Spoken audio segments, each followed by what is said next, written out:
Hey now, everybody, welcome to a special episode of the Movie Mavericks podcast. I am Trevor Anderson. I'm going to send you over to Jason Rugard. He will tell us what we're talking about today. We are talking about that special movie, The Perfect Weapon. Special because this was a pretty big movie to me when I was 12 years old and this was premiering in theaters. So likewise, it's special to everyone. Yeah, it's really, like you said, Rufio there, who we'll talk about, the actor from Hook, making only his second motion picture appearance in a major film in 1991. But nonetheless, this was a big movie to me. I remember seeing the poster for this in the lobby of the local theater when I was about 11 years old, going on 12, and really just being in kind of awe of it. Because 1991, this era between 1988 and 1992 would maybe be the ending point, 93 specifically, but 91 was I think the high point of these martial arts films, with Seagal having a good year, Van Damme having a good year, and The Perfect Weapon premiering in March, only doing about $30 million adjusted, which is pretty much on average of the average Jason Statham movie today. So not a big hit. Easy to see why this was never sequelized, and Speakman didn't really get a chance again, possibly, right? Yeah. It's not very good. But they surround him with interesting people on this movie. This was produced by Paramount, so this was given the big push, if you will, by them. This it was number 6 in the rankings. It was premiered in 1,200 theaters, so behind things like The Hard Way and Class Action and things like that. Silence of the Lambs was number 1 in the country the day it premiered. But it was given a push, nonetheless, into 1,200 theaters, which is significant. Russell Carpenter, who had done some work with James Cameron, was the DP. This thing has a nice look to it from a visual standpoint, but it also looks awfully cheap, right? They cheaped out here a little bit. Doesn't this look like the back lot of somewhere? Yeah, it does. I mean, I'd agree on both those counts, but to be fair, the producer, right, and director here had gotten away with cheapness before, both in Bloodsport and Kickboxer prior to this film, right? Even Death Warrant as well, to some degree. So, I don't know. This probably was a bet worth taking, right? Especially with Speakman, who I think had the looks and the charisma to really be not just the martial arts leading man, but having kind of a Mel Gibson career, I always thought. He had a Mel Gibson quality to him. I could have even seen him as Riggs. Maybe not. He's such a likable on-screen presence. Yeah, he's very affable. I mean, you just immediately see he's a good guy. I couldn't ever see him playing a bad character. And it's something that I might agree with you is a little bit unfair about this movie, because you do feel that the rush of what they're shooting here, it just feels very rushed. And a lot of his dialogue, not only his, but a lot of the actors' deliveries feel rushed and feel very flat. And oftentimes no one seems very in the moment, as if there's really no time given to them to be able to, I don't know, try to create something to grab onto to pull themselves into the movie a little bit.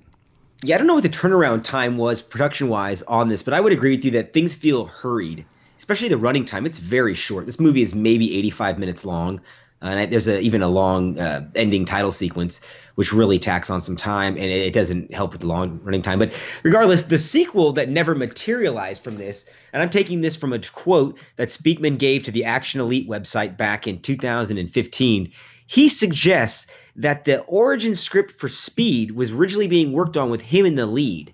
It was a little bit different and hadn't completely found its way, but he was saying that they were prepping him at Fox for The Perfect Weapon 2, which was going to be about a bomb on a bus. What do you think about that? I'm not even sure if I buy that. No, you're not buying it? I don't know if that's true. I mean, there may have been a movie similar to that, but I mean, obviously that wasn't Speed. Yeah, I don't know, man. I mean, is that just an idea and a name? So something that opens the doors to try to get a movie greenlit? Or is that something that was pitched is that a bunch actually of ideas? Serious? Yeah, it does. I don't know. The Perfect Weapon 2, and it was about a bomb on a bus, and it was basically Speed. That almost doesn't even make any sense. I mean, it could be if you look at the beginning part of Speed with Daniels and Keanu Reeves, and if they have just expanded that a little bit more, maybe, and I could see something like that. If he was, it would have to have been very different. Well, of course. I mean, Don't that you? movie was worked I mean, on substantially to become Speed, I'm sure, went through a lot of rewrite well, processes. but you But just said, I mean, the basis for the movie still is the bomb on a bus. I don't know. yeah, I know. It So seems who knows? how different could it have been, right? I don't know. Well, with Speakman, it could have been a lot fucking different. I'll tell you that. It wouldn't have been a $100 million grosser. We wouldn't have got a part two. But Speakman, either fairly or unfairly, depending on how you look at this film, was only given one other shot at getting a film to the big screen. He had a lengthy career and still does have some sort of recognition as an action star, but mostly in B movie, straight to DVD, HBO premieres in its time. But he was in Street Night, released by Cannon Films, one of their last. I mean, virtually their last theatrical release, if not their last together, 93. And that barely made, I think it had like 300 screens it made it on. It adjusted it about $2 million. So he attracted a fan base, but that's a tough one to get through too. Have you seen that one recently? I have not. I got it on videotape. I used to have it on Laserdisc. You can barely find the fucker. Yeah, I have it on VHS. Yeah. So do I, huh? There's two of us. Who'd have thought we're doing a podcast on Speaking? We both own his follow-up on VHS. I got it. Fucking nerds. But whatever. Moving on from that little tidbit. I think that he could have had a longer career. I don't think this movie should have been the end-all be-all for him, especially with the Paramount deal, because I thought he had a 3-picture deal with Paramount. He says that there was a changing of the guard, once again, from this interview he gave to the Action Elite. He says there was a changing of the guard at Paramount. The brass changed, and then the new regime didn't want to take on projects that the old regime had taken on, and they were trying to get it more towards a respectable, quote-unquote, respectable films and not these silly martial arts films. And if you think back on it, Paramount really didn't take their foot into the action genre. Some Harrison Ford stuff, but they never had an action hero that was locked down to them. They had Cruise pretty much under contract. If you think about it, most of his films were under that shingle, but Schwarzenegger didn't do a lot of films at Paramount. Neither did Stallone, neither Van Damme, or Seagal for that fact. So it's strange that they dabbled in it here and said, no, enough is enough for us with one and done. Well, I mean, you look at the result, I can kind of understand. I'm sure it was the bastard child, though, at the time of the studio. Maybe. It's just cheap, really, is in all honesty. If they had maybe spent a little bit more money on it and given Speakman a little bit more time to, I don't know. He doesn't even really get a chance to show off his martial arts skill, I felt like, in this movie, to the degree that a lot of the others that had even come before him at this point had been able to, right? I mean, Van Damme really got to show off all of his moves and stuff in his beginning films, and here Speakman just kind of, I don't know, it's so cheap he doesn't really get a shot.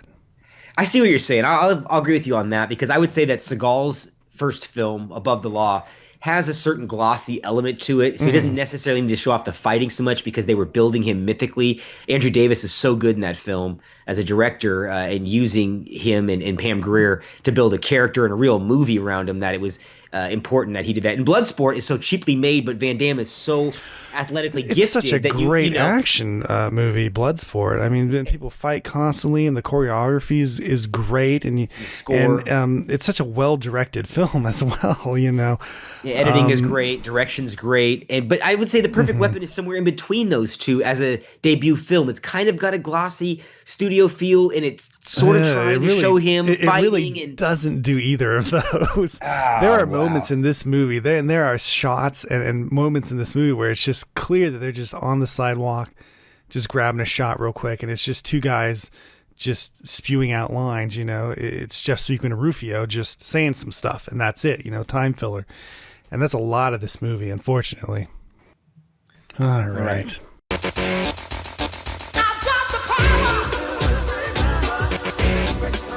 That song, The Power by Snap. Do you have the power? I've got the power, sir. Do you remember Snap, the group Snap? Of course. I remember that damn song. Of course you do. And do you relate that song to the movie every time you hear it? Yeah.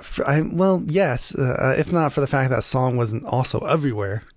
Yeah, it was. That was a huge song. I mean, especially just that beginning. I've got the power. It was just, oh, God, everywhere.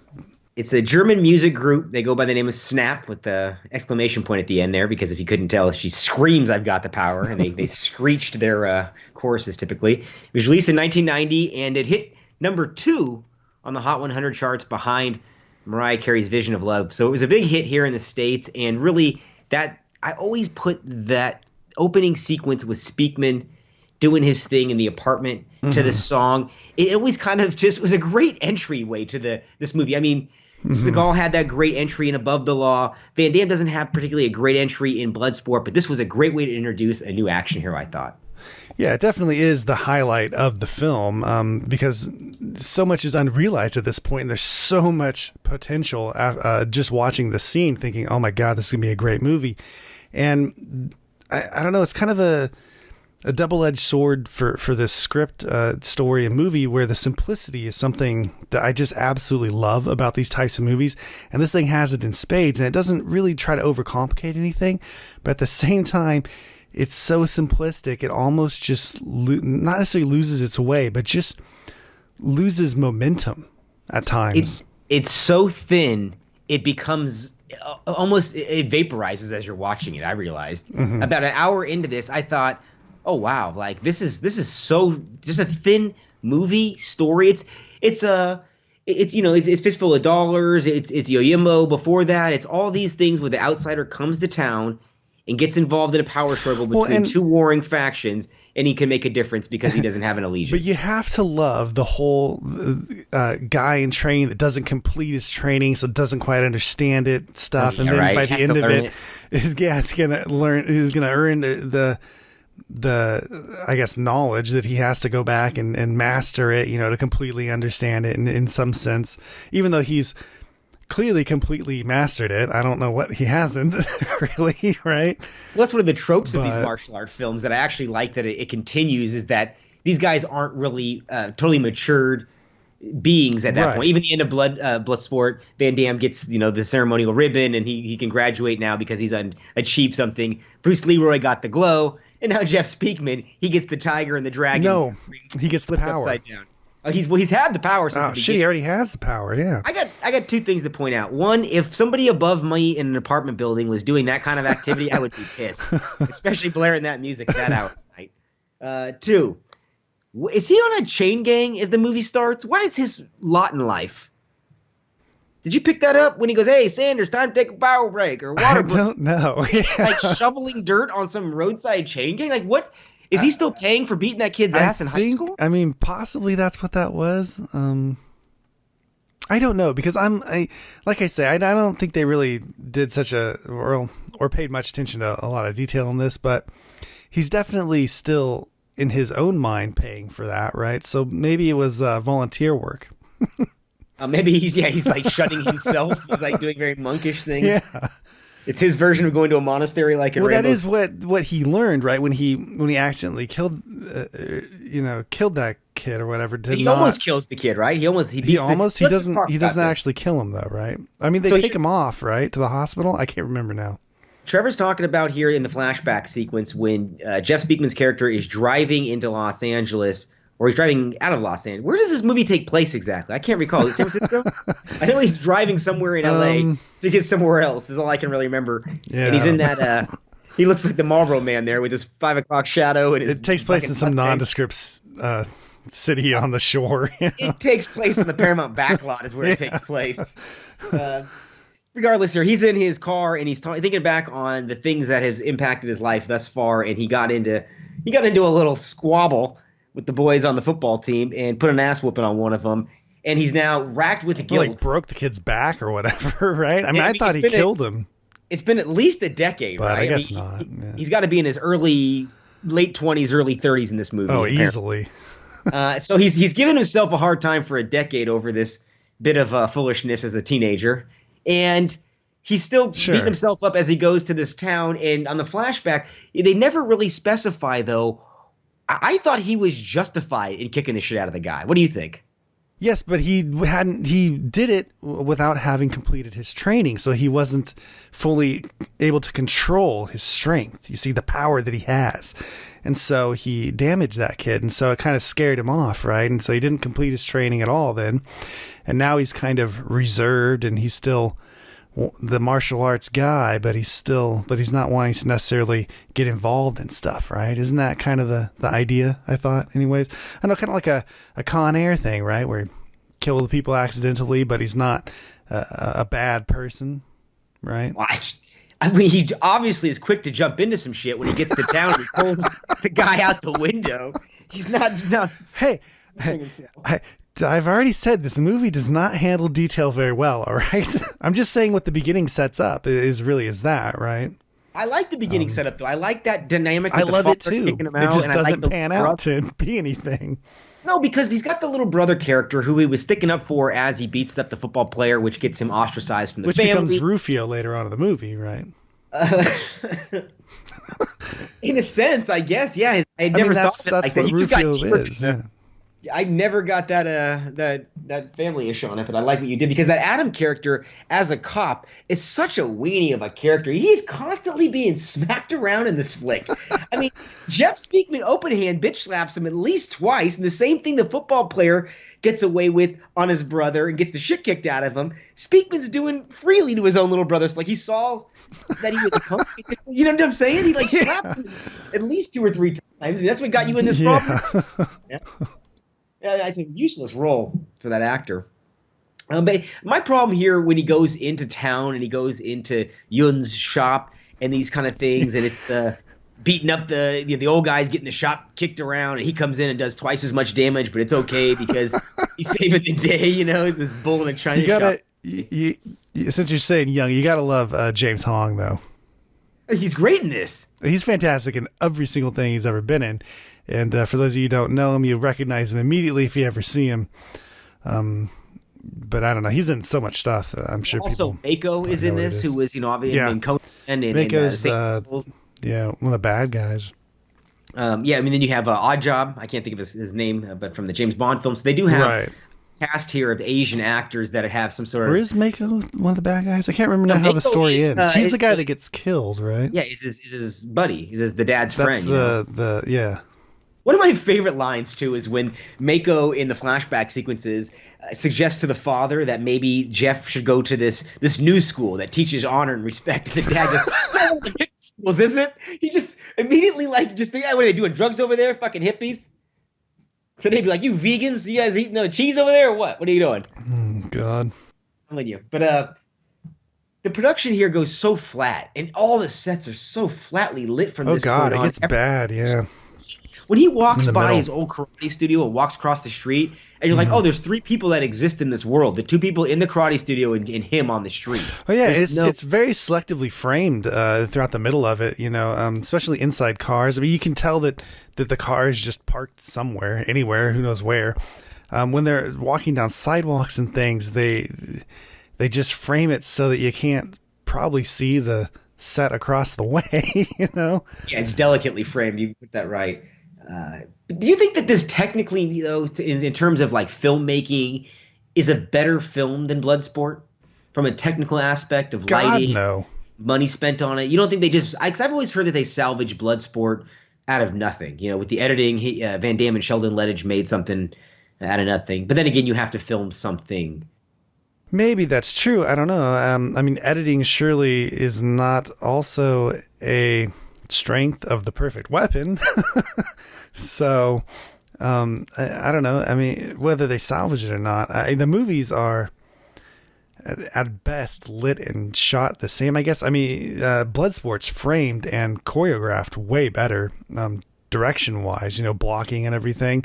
This movie is practically a 0 for the most part on all of it, which is why I say the beginning scene,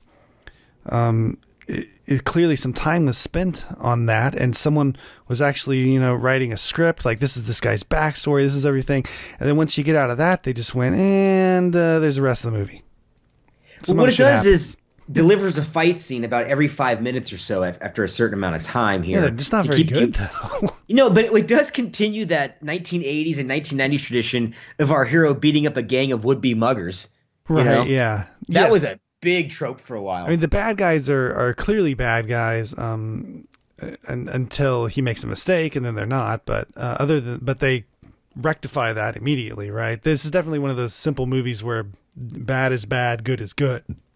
Yeah, everybody wears a black hat or a white hat. And my favorite is the first kill by Oddjob, because I don't remember his name in this movie. It's like Tetsuro or some shit, but I'm going to call him Oddjob for just sake of ease.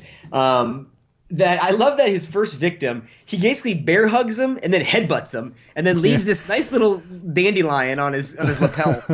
And what kind of, I mean, first of all, you're incriminating yourself wherever you go. And I just thought that was a weak. But this is before CSI, Jason, before CSI. That's true. That is true. You couldn't catch anybody. Yeah, you had no idea what was going on. I mean, they bust out the folders of mugshots to give Jeff Speakman is he in there, Jeff? No, I didn't see him out of 40 pictures. Sorry, we can't get the killer. Yes, there's a reason I guess this isn't too fondly remembered. My favorite scene in this entire movie is when he goes to the dojo. And he does the, I bet I could kick your ass, but not you. I bet all three of you. I love that sequence, even though the sound effects are pumped up to an absurd level. Yes. He's hitting and chopping, and it is literally an M16 going off in a Rambo movie. I love that sequence, though. To me, that's this movie. I miss the beginning part. I miss meaty punches and stuff like that. The sound effects of the late 80s and early 90s for a punch, you know? Yeah, the wallop is what I call it. You know, it's a fucking wallop. I mean, if anyone punched someone, you heard that sound, that person's dead. I mean, I remember when as a kid, and I grew up on Rocky and Indiana Jones and all this, and like the sound of a punch was like swashbuckling. And I remember being like a fairly young kid and seeing some older kids getting a squabble on the block, and one of them sucked the other one, I thought, dead. But the deadening sound of knuckle hitting flesh it was just dead. It was so not the sound I expected to come out of that it was this harsh realization that Indiana Jones is bullshit, that kind of like, wah-wah, wah-bash, it's like, and Rocky is a shot to blast when he hits people. So it was a harsh reality to live with. But moving on, I do think that is the best sequence in the film that is really light otherwise. And that really, to me, the end sequence is so small and short and too. Quick, it's just really unspectacular.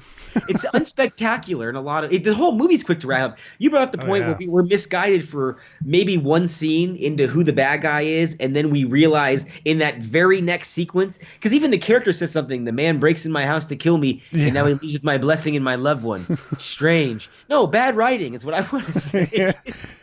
What's just, crap happens, right? I mean, this guy just walks around and he just kind of does almost zero detective work. I love when the scene where they're hiding in the car and they're following the guy. Oh, is that like when they're in the drop ATM? Yes. The guy goes to the bank. We're going to follow him on an ATM drop? That's a bad idea. And they're like a car length away from him. They're like, get down. It's like, why would your car be there anyways? With no one in it. What you're doing? What is going on? Yeah. It's no wonder the guy spots them. It's like, what the hell? How could he not when they use the you can't go wrong hole in the newspaper? Yeah. Give me a break. I mean, that was not a very good idea at the time. It felt like, what are we going to do today? Okay, well, you're going to pull up and you're going to look through. And we also got to I want to give a shout out to Kiri Haruka Tagawa, who was in Mortal Kombat, who was in this movie as well. We haven't talked about. And Bo Starr, Jeff Bridges' brother, shows up in this movie as well. I take that back. He does not. I'm confusing this with a different martial arts film called Sidekicks. Thank you. I was like, wait a minute. You just said Bo Starr. You just said Star. Yeah. Well, Bo Starr that would be Bo Bridges. Would be Jeff Bridges' brother. Exactly. Bo Starr is one of those actors you've seen your whole life in movies, and you're like, who is that? And that's that guy. I like that guy. He was the dad in this. He was in Halloween 4 and 5. He's been in a shitload of movies. But Dante Bosco is young Jimmy Ho in this, and Rufio for the public in he's actually a Bay Area guy from Pittsburgh, California, which is not too far from where I'm at broadcasting right now. So is he still working?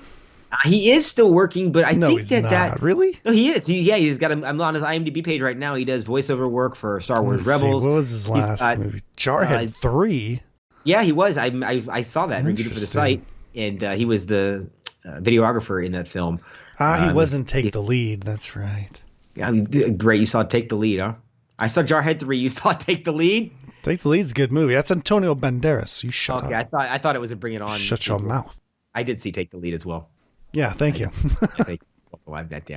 But he has 2 movies completed, it looks like, 3 in pre-production and 1 filming currently. So he is still working out there, and it's got to be strange to forever be known for Rufio. Although if I see him ever, right at the beginning of his career, I'm going to yell out, Jimmy Ho! And see if he gets there. I'm sure he'd be like, what in the fuck is that guy? He won't. He'll probably think I'm Jeff Speakman. He's like, well, how do you know Speakman? He will not know what you're talking about. I like that his full name. Check this out. I mean, Rufio's full name, this should be a fucking trivia question, one of those bar things, is Dante Roman Titus Bosco. Wow. Quite the name. Got a little Italian in your blood there, bud? I like that name. Yeah, let's take a quick break and listen to the TV spot, 30-second TV spot for the trailer of this film. A tragedy he could not prevent. Kim! Leads him into a forbidden world. Who killed Kim? She has no gun. No fear. No equal. No problem. Jeff Speakman is the perfect weapon. Rated R. Starts Friday, March 15th at theaters everywhere. Hey, that's coming up. It is. I would definitely go to the theater and see that. Would you see this on a retro if they had a retro screening of this, like at the Lemley or something like that, or somewhere close? Not anymore. I know, right? I guess they don't do that anymore. The new Beverly? No, I mean, I just saw it. I don't want to see it again. I don't think I would want to see this in the theater right now. Had I not recently seen this, yes, I'd be there. I mean, I'd go see Street Night, so I haven't seen that in a while. But you have to admit that trailers like this get you a little pumped up, don't they? Well, Don LaFontaine with that beautiful voice of his, the in the world of, that it just, to me, it's so bigger than life. All of this was bigger than life. Maybe I was, a younger kid and a little bit more open-eyed when it came to this kind of stuff, but I feel like I'd still love it. If they played a trailer like that today, I'd be like, yes, I'm seeing that. If the next Jason Statham movie came out with a trailer like that, you still would be like, I don't know. No, if it was a trailer like this, I'd go see it.